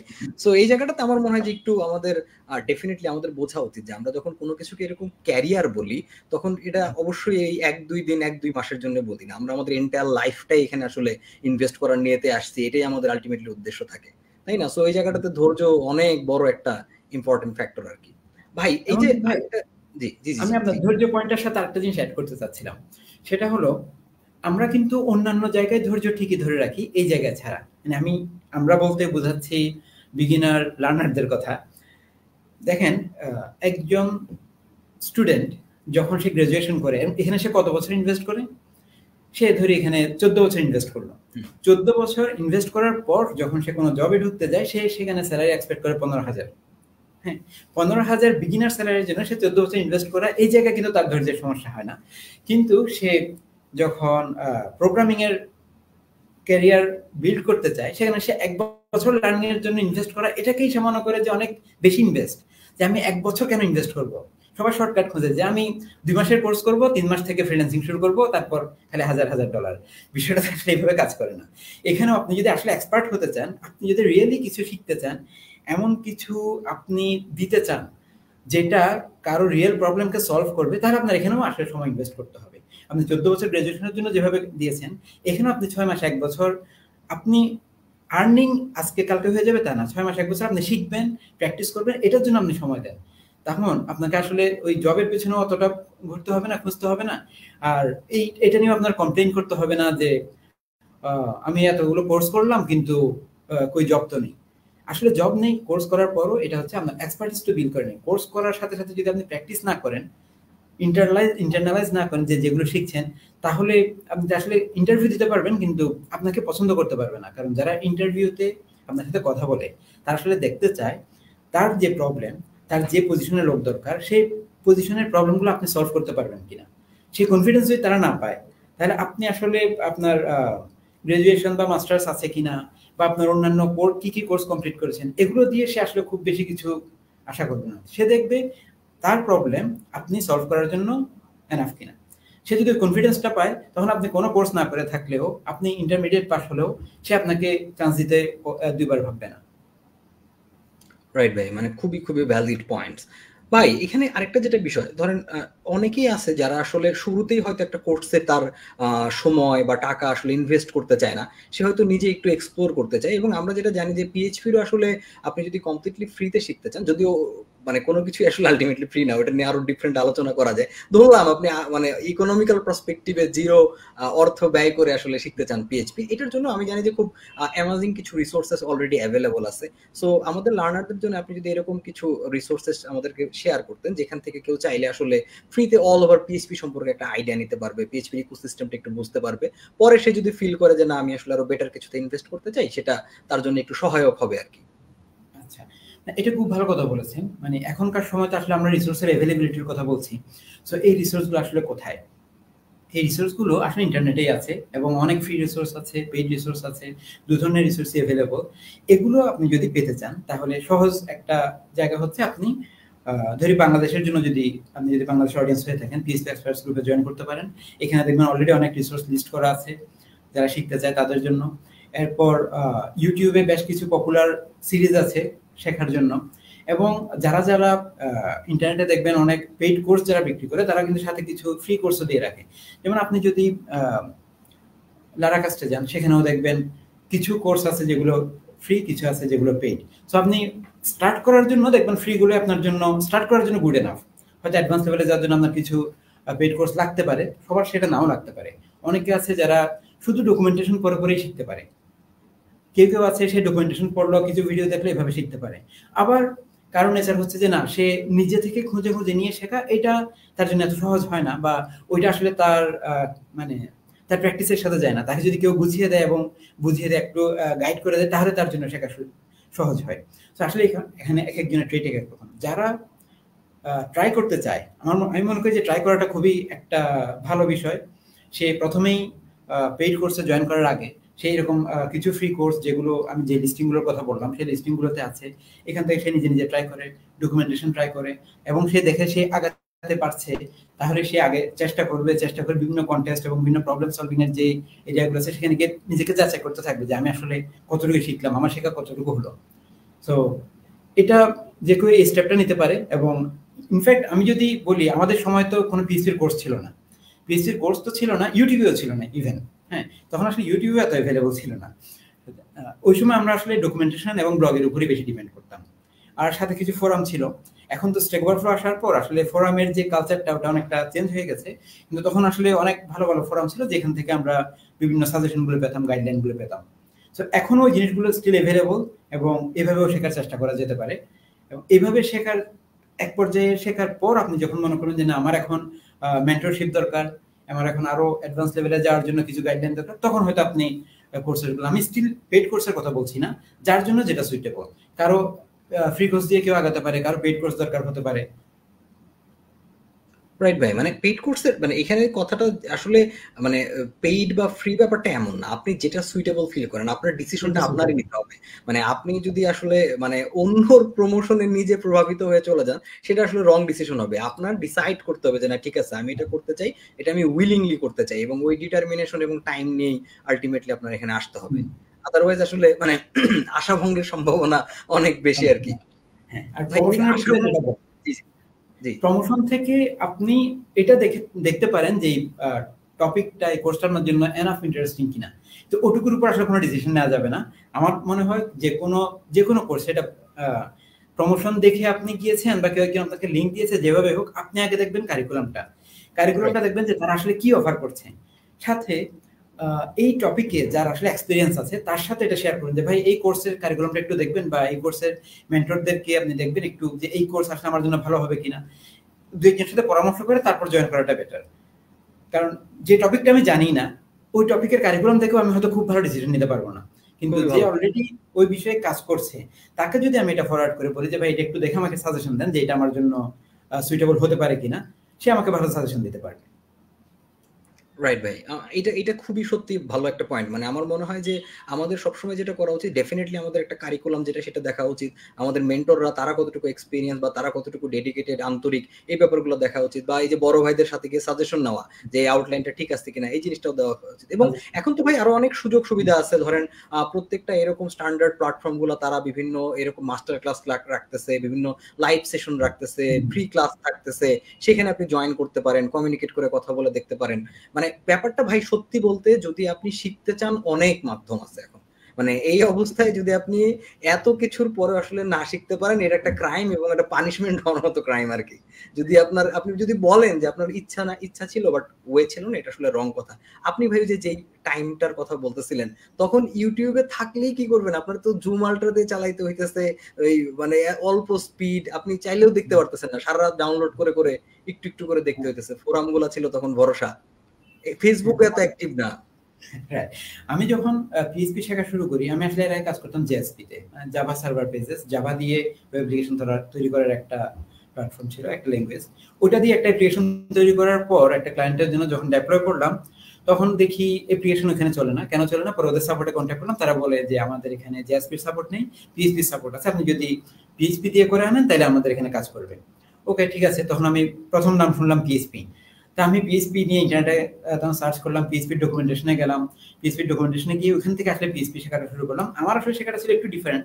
আমি যেটা করছিলাম প্রথমে আমার আমি আসলে ওয়েব ডেভেলপমেন্টের কনসেপ্টগুলো তো আমার জেএসপি থেকে জানা আছে, সো ওই জিনিসগুলো আমি কিভাবে পিএইচপি দিয়ে করব ওইভাবে আস্তে আস্তে ওগুলোকে ট্রান্সলেট করে করে আমার এক্সিস্টিং অ্যাপ্লিকেশনকে পিএইচপিতে কনভার্ট করে চালিয়েছি। তখন বুঝলাম যে না আসলে পিএইচপিতে একটা খুব বড় বেনিফিট হচ্ছে যে একদম কম দামের যে শেয়ার্ড হোস্টিং গুলো, যেগুলো $2 $3 মাসে, সেগুলো সেখানেও পিএইচপি চলে, কিন্তু অন্য কোনো ল্যাঙ্গুয়েজ সেখানে আসলে চালানো যায় না। তখনকার কথা বলছি। তো ওটা আমাকে উদ্বুদ্ধ করলো যে আমি যদি আসলে মাস পিপলের জন্য অ্যাপ্লিকেশন তৈরি করতে চাই তাহলে আমাকে পিএইচপি তে করতে হবে। রাইট ভাই, মানে অনেক স্মৃতির কথা আমাদের আসলে উঠে আসলো ভাই। এখানে আরেকটা পয়েন্ট যেটা আমরা এই এই সুযোগে আসলে বলতে চাই, ধরেন এটা কিন্তু খুবই সত্য ভাই যে এই বর্তমান জেনারেশনের অ্যাটেনশন স্প্যান অনেক কমে গেছে। আপনি যদি রিলস এর কারণে বলেন, বিভিন্ন কারণে বলেন, কোনো কিছুতে তারা আসলে ধৈর্য রাখতে পারে না, কোনো কিছুতে তারা আসলে মোটিভেশন রাখতে পারে না। তারা হয়তো কোনো একটা কথা শুনলো, একটা সেমিনার দেখলো, একটা সেলফ হেল্প বই পড়লো, সে ঝাঁপায়া পড়লো যে আজকে আমার সব শেষ করে ফেলতে হবে, বাট আবার দুদিন পরে বার্ন আউট, আবার তার একটা লুপে পড়ে যাইতেছে, আবার হতাশা, অ্যাংজাইটি, এই যে লুপ, এটা আপনি অলরেডি জানেন, অনেক এক্সপিরিয়েন্স আপনার এখানে আছে, অনেকের কাছ থেকে আপনি এটা শুনছেন। এখন একজন যদি ট্রুলি আসলে এই ডিস্ট্রাকশনের যুগে, ডিস্ট্রাকশনের মধ্যে, এত মেমস, এত কিছুর মধ্যেও যদি ফোকাসড থাকতে চায়, মোটিভেটেড থাকতে চায়, বা একটা সার্টেন হেলদি লাইফ লিড করে আসলে ক্যারিয়ারকে আগায় নিতে চাই, প্রোগ্রামিং বলি, আমাদের রিলিজিয়াস পার্সপেক্টিভেও যদি আমরা আমাদের সবকিছু মেনটেন করার কথা বলি, এইটা আসলে এই মোটিভেশন গুলা ধরে রাখার জন্য, অর্গানাইজ লাইফ লিড করার জন্য আপনার বহুদিনের এক্সপিরিয়েন্স, তো সেইখান থেকে যদি আমাদের কিছু প্র্যাকটিক্যাল সাজেশন দিতেন যে আমরা লাইফটাকে কিভাবে একটু অর্গানাইজ করতে পারি সবকিছু মিলায়া। এটা আসলে খুবই মানে এমন একটা বিষয় যেটা আসলে জনজন অনেকটাই ভেরি করে, কিন্তু যে কিছু বিষয় খুবই কমন, কিছু বিষয় খুবই কমন, সেই জায়গাটা একটু বলি। দেখেন এই যে আমাদের আমরা বলছি নিউ জেনারেশনের অ্যাটেনশন স্প্যান কম। একটা বিষয় হচ্ছে এটা আসলে মানে সময়টা এমন হয়ে গেছে যে আমাদেরও আসলে অ্যাটেনশন স্প্যান এখন আগের চেয়ে অনেক কমে গেছে। আমাদের জন্য এখন লম্বা সময় দিয়ে একটা আর্টিকেল যদি আমি স্ক্রল করতে গিয়ে দেখি স্ক্রল বার ছোট হয়ে গেছে, অনেক বড়। আগে এগুলো কোনো বিষয় ছিল না, যে পড়া শুরু করলাম যতক্ষণ লাগবে, এবং শুধু যে পরে শেষ করবো তা না, যেখানে যেখানে কোড থাকে সেটা এক্সিকিউট করে দেখা, মানে সবকিছু টেস্ট করে করে করে করে আমরা শেষ করতাম, এবং এটা ছিল নর্মাল বিষয়। কিন্তু এখন একটা অনেক লম্বা আর্টিকেল, একটা অনেক লম্বা টেকনোলজিক্যাল যে কোনো বিষয় যদি হয়, এটা পুরো শেষ করার জন্য বসার জায়গায় নিজেকে মোটিভেট করে বসতে হয় যে না আজকে এটা করে ছাড়বো, এইভাবে করতে হয়। এটা আমাদেরই অবস্থা হয়ে গেছে। আরেকটা বিষয় কি, এই যে রিলস এর কথা বলছেন বা টিকটক, এগুলো কিন্তু পুরোপুরি কজ না, এগুলো কিন্তু রেজাল্ট। মানে ওরা যখন দেখেছে মানুষের অ্যাটেনশন স্প্যান কমে গেছে, তখন নিয়ে এসেছে রিলস, যে ঠিক আছে তোমাকে বেশিক্ষণ অ্যাটেনশন দিতে হবে না, তোমার অ্যাটেনশন স্প্যান 15 সেকেন্ড হয়, 15 সেকেন্ডের জন্য তোমাকে 15 সেকেন্ডের কন্টেন্টই অফার করবো। এগুলো এসেছে আসলে আমাদের অ্যাটেনশন স্প্যান কমে যাওয়ার রেজাল্ট হিসেবে। এখন এই যে শর্ট ভিডিও বা টিকটক এই জিনিসগুলো এসেছে, মানে এইটা সামনে আরো মহামারী আকার ধারণ করবে যখন, এখন যে বাচ্চারা তারা যখন বড় হবে, তারা এখন খাবার খায় রিলস দেখে, তারা এখন মানে এখন মোবাইল ছাড়া খাবার খাওয়ানো বা আমাদের জন্য একটা বিশাল চ্যালেঞ্জের বিষয়। ভাই আমি একটু জাস্ট মানে ইন্টারাপ্ট করার লোভ সামলাইতে পারলাম না। আমি এমনও কিছু ধরেন বাচ্চা চিনি, ও ভাই মানে ওর দাঁত হয় নাই, ও কথা বলতে পারে না, কিন্তু ও এই সোয়াইপ গেস্টারটা পারে। মানে ও যে ফোনে যে এরকম সোয়াইপ করতে হয় এটাও জানে, মানে আনবিলিভেবল। আমি সাথে যেহেতু এই পয়েন্ট আপনি বললেন, মাঝখানে একটু বলে নেই, আমি আত্মীয়দের মধ্যে দু একটা কেস এরকম দেখেছি যাদের বাচ্চারা সময় হয়ে যাওয়ার পরও কথা বলে না। কেন কথা বলে না? ডাক্তারের কাছে নিয়ে যাওয়ার পর ডাক্তার যেটা বলেছে, তার কমিউনিকেশনটা ওয়ান ওয়ে হয়ে গেছে, কারণ সে সারাক্ষণ ডিভাইসে ভিডিও দেখতে থাকে, সে সোয়াইপ করতে থাকে। এখন তার কমিউনিকেশনটা হয়ে যাচ্ছে শুধু সে দেখে, সে কমিউনিকেট করে না, সে কিছু বলে না, ওই পাশ থেকে বলে সে শোনে। এখন তার জন্য বিষয়টা হয়ে গেছে এরকম, তখন তার বাবা মা তার সাথে কথা বলে না, তার সাথে কমিউনিকেট করতে চায়। স্ক্রিনে একজনকে দেখা আর এটা দেখার মধ্যে তাই সে আলাদা করে না, সে এটাও দেখে থাকে, সেটা বুঝতে পারে না যে এখানে তারও কিছু ইন্টারেক্ট করার আছে, তারও কিছু রেসপন্স করার আছে, সেটা তার থেকে হারিয়ে গেছে, তার এটা আন্ডারস্ট্যান্ডিং থেকে হারিয়ে গেছে। কি ডেঞ্জারাস বিষয়। আচ্ছা, তো আমরা যেখানে ছিলাম, আমরা আসলে হেলদি লাইফ লিড করা আর সাথে অ্যাটেনশন স্প্যান মোটিভেশন ধরে রেখে একটা জিনিস কমপ্লিট করে। আসলে কয়েকদিন আগে মনে হয় কার লেখা দেখলাম, সে বলতে চাচ্ছিল এরকম যে তোমার দরকার আসলে ডিসিপ্লিন, কিন্তু তুমি ধরো মোটিভেশনের পিছনে। মোটিভেশন দিয়ে হবে না ভাই। যদি আমরা যে কোনো কিছু অ্যাচিভ করতে চাই, সেটা প্রোগ্রামিং হোক, সফটওয়্যার ডেভেলপমেন্ট হোক, অথবা অন্য যে কোনো কিছু, যেটা দরকার সেটা হচ্ছে ডিসিপ্লিন। আমি যদি প্ল্যান করি যে আমি সফটওয়্যার ডেভেলপমেন্ট শিখবো, আমি যদি দিনে 4 ঘন্টা এটার জন্য ডেডিকেট করি, ওই 4 ঘন্টা ওই নির্দিষ্ট সময় আমি এটাই করবো। এই 4 ঘন্টার বাইরে আমার ক্লাসের টাইম আছে, এটা আছে, এরপর আমি 4 ঘন্টা প্র্যাকটিসের জন্য সময় দিব। ওই 4 ঘন্টা আমি এটাই করবো প্রত্যেক দিন, বা সপ্তাহে যদি আমি চিন্তা করি যে আমি 6 দিন করবো, তা আমি এখানে গ্যাপ দেওয়া শুরু করলে, একদিন গ্যাপ দিব, 2 দিন গ্যাপ দিব, তখন কিন্তু আবার এটা ছুটে যাবো। হ্যাঁ, ডিসিপ্লিনটা মেনটেন করাটা হচ্ছে আসলে এখানে সবচেয়ে বড় চ্যালেঞ্জ। আর যদি আপনি ডিসিপ্লিন মেনটেন করতে না পারেন, মোটিভেশন দিয়ে আপনি 2-3 দিনের জন্য একটা ধাক্কা দেওয়া যায়, কিন্তু 3-4 মাসের একটা জার্নি মোটিভেশন দিয়ে কমপ্লিট করা যায় না। ওই 3-4 মাসের জার্নি, 6 মাসের জার্নি কমপ্লিট করতে হলে যেটা লাগবে সেটা হচ্ছে ডিসিপ্লিন। এই ডিসিপ্লিন কিভাবে ঠিক করবেন তার জন্য অনেক রকমের সাজেশন দেয়। তবে একটা ভালো সাজেশন হচ্ছে, আপনি আপনার দিনের সময়টাকে টাইম ব্লকিং বলে এটাকে, আপনি দিনের সময়টাকে ভাগ করে নেবেন যে ফজরের নামাজের পর থেকে 3 ঘন্টা আমি এই কাজ করব, তারপর এটা থেকে শুরু করে এই পর্যন্ত আমি এই কাজ করব, জোহর থেকে শুরু করে আসর পর্যন্ত আমার এই কাজের জন্য ডেডিকেটেড। এভাবে আপনি যদি আলাদা করে নেন এবং ওই ডেডিকেটেড টাইমে আপনি ওই নির্দিষ্ট সময়ের মধ্যেই ফোকাসটা দেন, আর এভাবে যখন তাহলে আপনি আসলে মানে ডিসিপ্লিনটা মেনটেন করতে পারবেন। কিন্তু সাথে এখানে একটা বিষয় হচ্ছে বাফার রাখতে হবে। বাফার রাখা মানে আপনি এভাবে যখন টাইম ব্লকিংটা করবেন, আপনি যখন দিনের সময়টাকে বিভিন্ন কাজের জন্য ভাগ করবেন, আপনি যদি সময়টা খুব টাইটলি ভাগ করে ফেলেন, যে আপনার একটা ব্লক শেষ হওয়ার সাথে সাথে আরেকটা ব্লক শুরু হয়, এভাবে যদি হয়, এটা আপনি এক্সস্টেড হয়ে যাবেন, কয়েকদিন পরে আপনি হাঁপিয়ে যাবেন, এটা আপনি মেনটেন করতে পারবেন না। যেটা করতে হবে আপনাকে, এই স্লটগুলোতে আপনি কোনো একটা বিষয়ের জন্য ডেডিকেটেডলি সময় দিবেন। সেটা হতে পারে আপনার অফিস ওয়ার্ক, হতে পারে আপনার ক্লাস ওয়ার্ক, হতে পারে আপনার হোমওয়ার্ক রেডি করার সময়, অথবা হতে পারে নতুন একটা কিছু শেখার জন্য আপনি সময় দিবেন। যে কাজের জন্য যে সময়গুলো দিবেন, এর মাঝখানে আপনার বাফার রাখতে হবে, যে বাফারের মধ্যে আপনি যা খুশি তা করবেন। আপনি বাইরে গিয়ে কিছুক্ষণ ঘুরে আসলেন, বন্ধুদের সাথে গিয়ে আড্ডা দিয়ে আসলেন, এটার জন্য যদি আপনি সময়টা রেখে না দেন, তাহলে আপনি আসলে এই সাইকেলটা আসলে মেনটেন করতে পারবেন না, এবং অল্প সময়ের মধ্যে আপনি হাঁপিয়ে যাবেন। তখন আপনার কয়েকদিন পর মনে হয় ধুর, এগুলো আর ভালো লাগে না। আপনি যদি মূল বিষয় হচ্ছে ভাই মোটিভেশন দরকার আছে, তাই মোটিভেশন শর্ট টাইমের জন্য আপনাকে বুস্ট দেবে, লং জার্নিতে আপনাকে মোটিভেশন আসলে দূর নিতে পারবে না। লম্বা জার্নি আপনাকে কমপ্লিট করতে হলে যেটা লাগবে সেটা হচ্ছে ডিসিপ্লিনে অভ্যস্ত হওয়া। রাইট ভাই, মানে এখন আমি পার্সোনালি এই পিএইচপি কমপ্লিট কোর্সেস নিয়ে আমি আমার ফেসবুক কিছু অডিয়েন্সের কাছ থেকে কয়েকটা প্রশ্ন পাইছিলাম। তার ভিতরে একটা প্রশ্ন আমার মনে হয়েছিল যে আমি এটা আসলে মানে ভাইরে করবো আর কি। সে যেটা বলতেছিল যে ভাই আপনারা যেভাবে বলতেছেন যে আপনারা একদম বিগিনিং থেকে অলমোস্ট এক্সপার্ট পর্যন্ত শেখাবেন, এবং এখানে অনেক প্রজেক্ট থাকবে প্রতি উইকে ক্লাস থাকবে, মানে বিশাল একটা কর্মযজ্ঞ। সো ন্যাচারালি এটা অনেক বেশি একটা সময় দেওয়ার বিষয় আছে, প্র্যাকটিস করার বিষয় আছে। সো বড় একটা লার্নারই আমাদের আসলে থাকে আসলে ভার্সিটি থেকে, তারা আসে, অনেকে সিএসসি ব্যাকগ্রাউন্ড থেকে আসে, নন সিএসসি ব্যাকগ্রাউন্ড থেকে আসে, তাদের একটা একাডেমিক প্রেশার থাকে, পরীক্ষার একটা প্রেশার থাকে। তো 6 মাস একদম ডেডিকেটেড সব বাদ দিয়ে তাদের জন্য আসলে একটা কোর্সে এরকম অল ইন সময় দেওয়াটা আসলে খুবই খুবই ডিফিকাল্ট। মানে এইটা কি তাহলে আলটিমেটলি তাদের পক্ষে পসিবল কিনা যে এরকম একটা কম্প্যাক্ট এবং এরকম চ্যালেঞ্জিং কোর্সেস তাদের আদার্স লাইফের যে একাডেমিক বিভিন্ন ওকেশনস গুলো আছে, জিনিসগুলো আছে, এইগুলোর সাথে কি আসলে এটাতে মেনটেন করা তাদের জন্য পসিবল হবে যদি তারা আসলে ট্রাই করে, অর্গানাইজ থাকে? আমার মনে হয় পসিবল হবে। কেন? কারণ আমাদের এই কোর্সে এখনো পর্যন্ত আমাদের যতটুকু প্ল্যান সপ্তাহে 2টো করে ক্লাস থাকবে। সো সপ্তাহে 2 দিন সে ক্লাসের জন্য সময় দেওয়ার পর অন্তত পক্ষে আর একটা দিন তার সময় রাখতে হবে, যেদিন সে ওই দিনের ক্লাসের টপিকটা আবার রিভাইজ করবে, নিজে নিজে প্র্যাকটিস করবে। প্রজেক্ট দেওয়া থাকলে সেই প্রজেক্টটা সে নিজে নিজে প্র্যাকটিস করবে, বা সিমিলার অন্য প্রজেক্ট নিজে নিজে তৈরি করে চেষ্টা করতে থাকবে। এটার জন্য তার একদিন সময় রাখতে হবে, এবং এটা হচ্ছে আসলে ডিসিপ্লিনের ব্যাপার। এমন না যে আপনার একদিন সারাদিন লাগবে, তা না। আপনি 2 দিন 4 ঘন্টা সময় রাখেন, যে সময় আপনি এটা প্র্যাকটিস করবেন, তাহলে আমার মনে হয় গুড এনাফ। সো এটা আসলে যারা একেবারে লার্নার তাদের জন্য আসলে সময়টা একটু বেশি লাগবে, কারণ যে একেবারেই নতুন তার এই প্র্যাকটিসের সময়টা একটু বেশি দিতে হবে। কিন্তু যে সিএসসি ব্যাকগ্রাউন্ড থেকে এসে আবার এখানে আরেকটা কোর্সে জয়েন করছে, তার সময়টা ওই যে বিগিনার কখনো প্রোগ্রামিং করেনি তার চেয়ে অনেক কম লাগবে, কারণ অনেক কনসেপ্টই আসলে তার মাথায় আছে। যে সে হয়তো স্পেসিফিক্যালি পিএইচপি দিয়ে কিভাবে সেগুলো করতে হবে, বা ওয়েব ডেভেলপমেন্টে কিভাবে কনসেপ্টগুলো কাজে লাগে, এইটার হয়তো তার ক্লারিফিকেশন নেই। সো সে আসলে কম সময়ে ধরতে পারবে যে বিগিনার, তার একটু বেশি সময় দিতে হবে। কিন্তু এটা ঠিক আপনাকে নিয়মিত সময় দিতে হবে, মানে দিনরাত পড়ে থাকতে হবে বিষয়টা এমন না। কিন্তু আপনি যদি দিনে 4 ঘন্টা করে রাখবেন এরকম প্ল্যান করেন, বা দিনে 2 ঘন্টা করে রাখবেন, প্রতিদিন এরকম প্ল্যান করেন, ওই 2 ঘন্টা আপনাকে ডেডিকেটলি এটা নিয়ে বসতে হবে।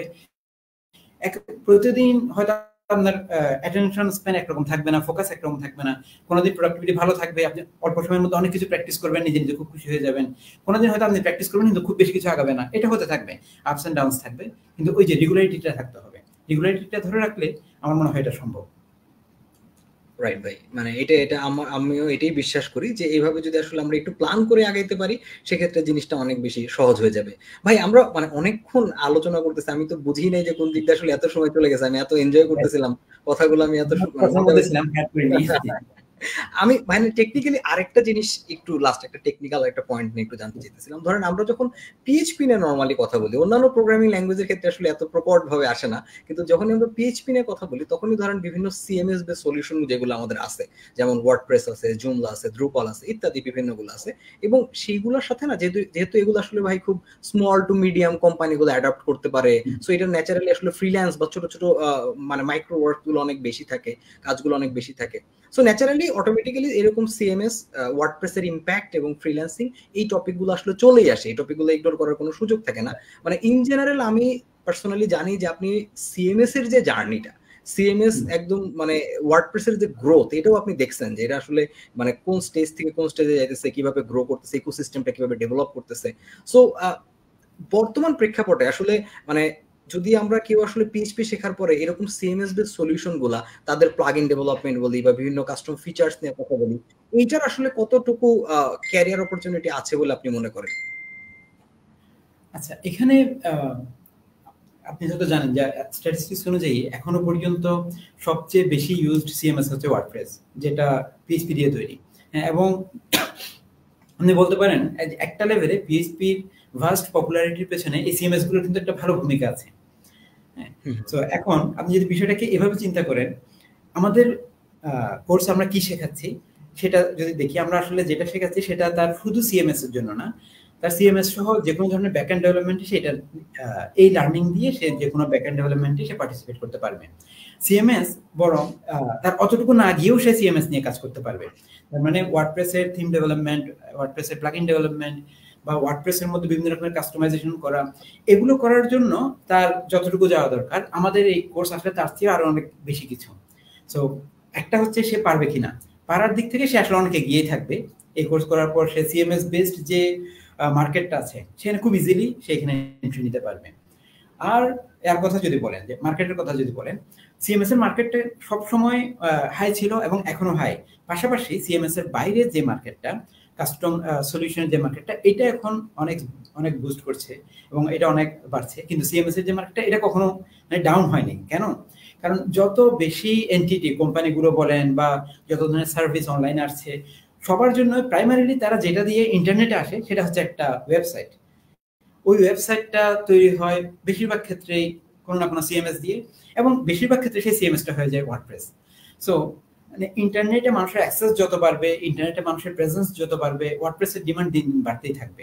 সো এটা সহজে কমবে না। সো ওয়ার্ডপ্রেসের থিম, প্লাগইন এবং কাস্টমাইজেশন বেসড যে মার্কেটটা, এটা একটা আসলে স্বতন্ত্র মার্কেট, এবং এটা আসলে ওয়ার্ডপ্রেসেরই এখানে রাজত্ব বলতে পারেন। এই যে ব্যাক এন্ড ডেভেলপমেন্টের প্রোগ্রামিং এর যে এরিয়াটা, এখানে পিএইচপিরও দখল আছে, এখানে রুবিরও জায়গা আছে, জাভারও জায়গা আছে, সবার এখানে পার্টিসিপেশন আছে। কিন্তু এই যে সিএমএস এর মার্কেটটা না, এটা কেমন জানি পিএইচপি একাই মোটামুটি দখল করে রেখেছে আর কি।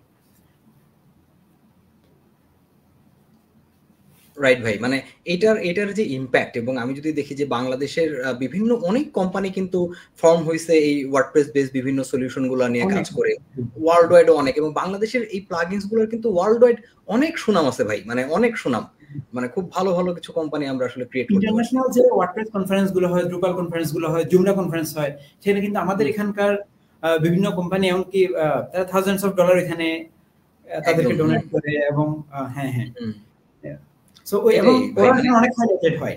আপনি যদি ওয়ার্ডপ্রেসের টপ কোম্পানিগুলো দেখেন, জুমলার ওয়েবসাইটে গিয়ে তাদের টপ কন্ট্রিবিউটর গুলো দেখেন, সেখানে দেখবেন 10টার মধ্যে আপনি 3-4টা বাংলাদেশি কোম্পানি পেয়ে যাবেন।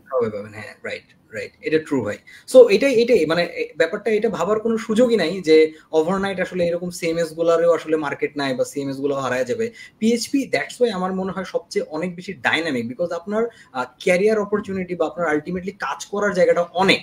আপনার ধরেন স্পেসিফিক একটাতে আপনি নক করে যেতেছেন, আপনার হয়তো সামহাউ ভাই সাকসেস তো আসলে অনেকটা তকদিরের উপরে, রিজিকের উপরে ডিপেন্ড করে। ওই একটা জায়গায় আপনার হচ্ছে না, কিন্তু আপনি আরো অনেক জায়গায় কিন্তু ট্রাই করার সুযোগ আছে, আপনি অনেকগুলা ডোরে নক করতে পারবেন, সেই সুযোগ ডেফিনেটলি আপনার আছে। সো আমরাও ডেফিনেটলি যারা সিরিয়াস স্টুডেন্ট তাদেরকে আমরা স্বাগতম জানাই আমাদের যেই কমপ্লিট পিএইচপি কোর্স যেটা আমরা লঞ্চ করতেছি, কাজ করতেছি, যেটা নিয়ে আমাদের পরিশ্রমগুলো যাতে সার্থক হয়, তাদের চেষ্টাগুলো যদি সার্থক হয়, সেটাই আসলে আমাদের উদ্দেশ্য থাকবে। বাট আমার পার্সোনাল রিকোয়েস্ট হচ্ছে যে ভাইরা আছে, হাসিন ভাই আছে, আনিস ভাই আছে, চলে যাই এইভাবে না, আপনি নিজে ডিসাইড করেন, সিরিয়াস হন, সময়টা ম্যানেজ করতে পারেন, তাহলে আসেন। আপনি আপনার শুধুমাত্র যে টাকা বা সময় নষ্ট করবেন ব্যাপারটা এমন না।